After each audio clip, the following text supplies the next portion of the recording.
విశాఖపట్నంలోని సింహాచలం శ్రీ వరాహలక్ష్మీ నరసింహస్వామి వారి ఆషాఢ పౌర్ణమి గిరి ప్రదక్షిణ మహోత్సవం భక్తి శ్రద్ధల నడుమ వైభవంగా కొనసాగుతోంది. మంగళవారం మధ్యాహ్నం 2 గంటలకు కొండ దిగువ నుంచి పుష్ప రథోత్సవం ప్రారంభం కాగా తెల్లవారుజాము నుంచే వేలాది మంది భక్తులు సింహగిరి ప్రదర్శనకు తరలివచ్చారు. గోపాలపట్నం, వేపగుంట, ఆనందపురం, హనుమంతబాక తదితర ప్రాంతాల నుంచి వచ్చిన భక్తులు అప్పన్న తొలి పావంచ వద్ద కొబ్బరికాయ కొట్టి గిరి ప్రదక్షిణ ప్రారంభించారు.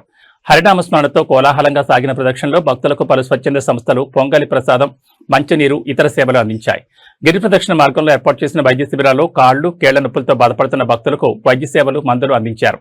ఇక గోవా గవర్నర్ అశోక్ గజపతిరాజు దంపతులు పాల్గొని స్వామివారికి ప్రత్యేక పూజలు నిర్వహించారు.